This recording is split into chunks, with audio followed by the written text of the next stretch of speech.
Você já imaginou como seria se tivesse duas de você?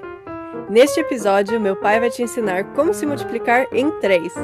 Ele só vai fazer com foto mesmo, porque acho que ele não iria aguentar 3 de mim. Nesse episódio nós vamos estar criando uma imagem múltipla do mesmo modelo. Uma composição. Pode ser do seu filho ou pode ser de você mesmo se você tiver um temporizador na sua câmera e um tripé. É praticamente só o que você precisa, desde que você tenha Photoshop para combinar as imagens depois. Essa técnica não só é muito divertida, mas ela é muito útil.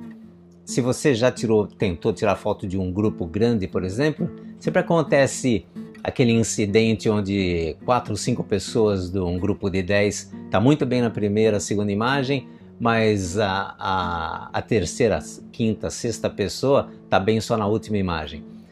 Com essa técnica, sabendo como usar essa técnica, desde que você tenha Photoshop, você consegue montar ela depois. E se tudo estiver seguindo direitinho a receita como a gente vai estar cobrindo agora, não importa quão profissional a pessoa seja, ela não vai conseguir descobrir que aquilo foi uma composição de várias imagens, por causa da qualidade que ela foi tirada antecipadamente. Se você fizer um trabalho de qualquer jeito, aí qualquer pessoa pode notar que foi feito um trabalho que foi montado em Photoshop depois. Queria cobrir primeiro o equipamento que eu estou usando, porque é uma das coisas mais importantes. Ele não precisa ser extremamente caro, você não precisa investir muito dinheiro para isso. Eu tenho certeza que com o que você já tem, você possa cobrir. Eu estou usando esse tripé Manfrotto, que é um tripé muito bom, mas qualquer tripé que você já tem em casa funciona. Esse é de alumínio.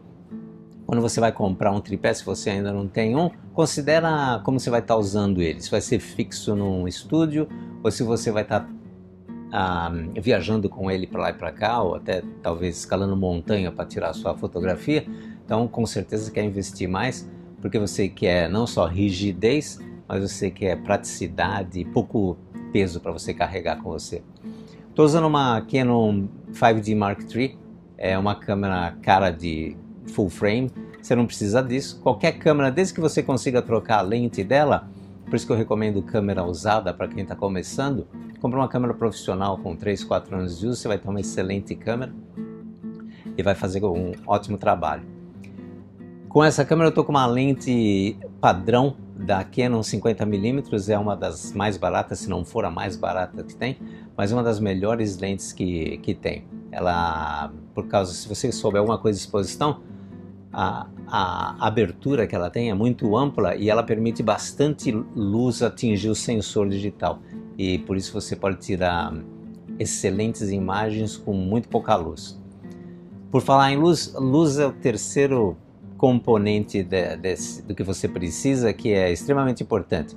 Eu estou usando luz de estúdio, apesar dela ser strobe ou flash, eu estou usando ela como luz contínua. Então ela é muito consistente, tanto na cor como na intensidade, e facilita as coisas dessa forma. Mas a luz que eu estou usando para iluminar o backdrop, o pano de fundo, é uma luz barata de construção. Você consegue em qualquer loja de equipamento de construção, você consegue encontrar uma luz dessa por uns 30, 40 reais.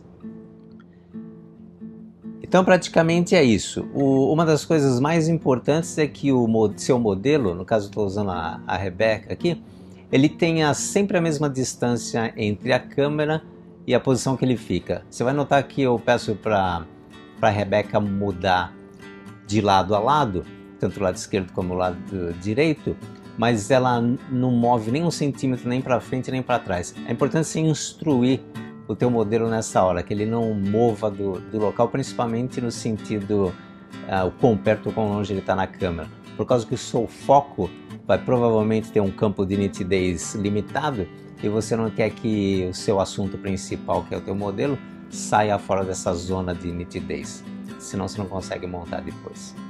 Então é isso daí. Mais uma coisa, o pano de fundo.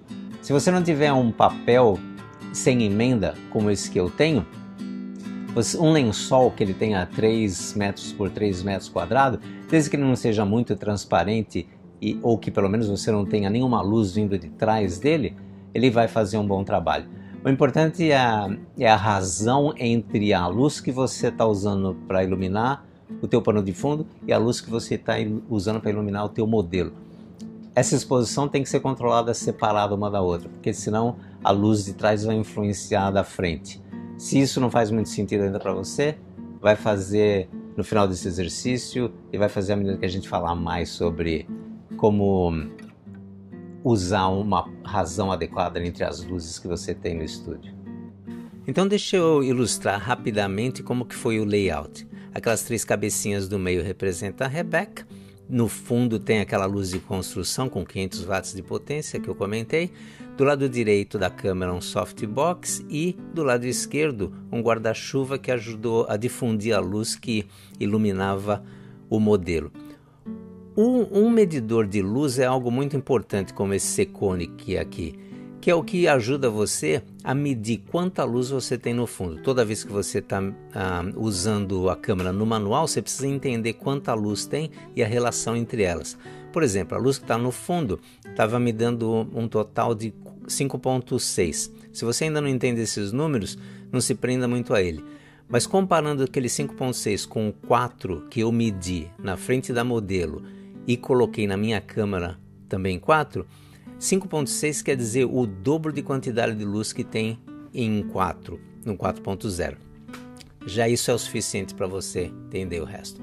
Vamos pular aqui agora para o workshop, para o Photoshop, e vamos abrir aquelas 3 imagens que eu criei rapidamente para mim poupar o teu tempo e demonstrar como que foi feito isso daqui. Eu não tiro muita imagem da mesma coisa. Eu acho que é uma falta de cuidado quando uma pessoa fala que ela tem que tirar 1000 fotos no casamento, porque para mim quer dizer que ela só está apertando o botão. Então essas 3 fotos aqui, você precisa de planejar e tirar ela certa, como você está vendo a exposição, a cor, a nitidez, está tudo muito boa nas 3 primeiras imagens que eu tirei e já ficaram boas assim. Foi só uma imagem de cada uma que eu tirei e já ficaram ótimas. Então nós vamos estar pegando essas 3 imagens aqui. Agora, acho que eu vou escolher acho que eu vou começar com a do meio e mostrar para você, aqui usando a minha varinha de condão, como que a gente começa a selecionar o que a gente quer remover. Você seleciona para fazer várias coisas, mas nesse caso aqui eu vou estar selecionando e aumentando a área que eu estou selecionando aqui para mim poder remover o fundo. Vou fazer isso daí de forma bastante fácil porque é uma cor sólida e simples de selecionar. Então aqui eu estou adicionando tudo na minha seleção. Essas formiguinhas marchando aqui, elas representam a área que foi removida. Se você notar no braço esquerdo dela, no nosso lado direito, deixa eu subtrair aqui já para mostrar para você o que eu vou fazer. Nós pegamos mais, eu selecionei mais do que deveria. Então eu vou estar removendo aqui agora a seleção, tanto no bracelete dela como no braço, na pele. E ali principalmente porque na camiseta dela, perto do braço, tem um pouco de branco. É lógico que o computador se confunde e acaba selecionando aquela parte também. Então você fica atento, tudo que tem a mesma cor que a do fundo tem que ser removido. Por isso, inclusive, que se usa a tela verde no fundo, que é toda a cor que não existe no corpo humano, o verde, a pigmentação é fácil de remover. Bom, eu tenho esse nível aqui único que eu vou duplicar ele, estou trazendo ele para baixo, para mim poder remover. Eu vou tirar, tá vendo esse olhinho que fica aqui do lado esquerdo? Eu vou remover ele para mim poder ver onde que fica o fundo transparente agora. Então, como você pode ver, eu dei mancada aqui, deixei 3 pedaços brancos entre os braços dela e o fio do headphone e o corpo dela sem ter selecionado. Eu vou selecionar os 3 agora, vou remover e agora pronto, ela está totalmente separada do fundo. Bom, essa é a foto do meio. Nós vamos pular agora para uma das outras. Deixa eu ver se é a foto da direita ou da esquerda. Eu sei que elas as duas não vão poder estar na frente dela. Isso é uma das coisas que você vai ter que prestar atenção para poder fazer a imagem final aparentar o mais natural possível. Deixa eu começar com essa da direita aqui, porque eu vou deixar um fundo branco de uma delas. O que eu fiz aqui agora, talvez você não tenha percebido, eu copiei e colei aquela imagem que eu tinha separado aqui. Como a câmera estava no tripé o tempo todo, sempre na mesma distância do modelo, como eu enfatizei bastante já antes, eu não tenho problema nenhum de ter que mudar o tamanho dela, uma em relação à outra. Eu só mudo ela de lugar, reposiciono, mas eu não preciso mudá-la de tamanho. Muitas pessoas às vezes cometem o engano de mudar o tripé de local e depois sofre para colocar o tamanho da cabeça na proporção correta do corpo, fica algo muito difícil. Então vamos apagar esse fundo aqui, selecionei todo o fundo dessa foto aqui da imagem da esquerda e eu vou copiar agora só a Rebeca. Deixa eu pegar e inverter o que eu quero selecionar. Agora, ao invés de estar selecionado toda a parte transparente, eu estou selecionando ela em si. Vou copiar, colar ela aqui desse lado.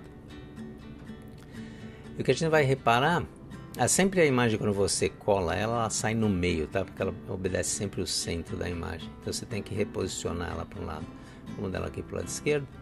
Agora, como você pode notar, não está natural essa imagem da nossa esquerda, ela fica na frente da do centro. Então eu vou ter que passar ela para trás. E por isso que é bom você trabalhar em níveis, que agora eu pego esse do meio aqui, mudo ele para cima lá, se você reparar aqui no cantinho do lado direito. E agora a imagem foi para trás. Então ficou a Rebeca do centro na frente e as outras duas atrás. Você reposiciona um pouquinho e aí sim parece que ela está... parece que realmente tem 3 delas. Bom, agora o que a gente vai precisar fazer é o que a gente chama aqui de colocar ela no mesmo nível, ou fazer ela num plano só, a gente chama de montar. Vou recortar ela, aqui a gente usa tudo em polegada nos Estados Unidos, então eu vou recortar aqui em 5x7, deve ser os 15 centímetros, se eu não me engano, se eu me lembro bem aí no Brasil. E a foto é panorama ao invés de retrato. Então a gente recorta. Esse é o tamanho padrão que a gente usa aqui para dar como cartão ou até fotografia mesmo de presente. Os jovens adoram essas imagens desse tipo de composição. E como eu falei antes, isso é muito útil em outras situações, quando você fotografa um grupo grande. E é isso aí. Espero que você tenha gostado e se divertido com isso. Essa técnica eu acho que ela é muito útil. E se você quiser aprender alguma coisa mais interessante, faz o seu comentário aí abaixo, fala sobre o que se trata e a gente vai estar cobrindo na próxima. Até mais e um grande abraço!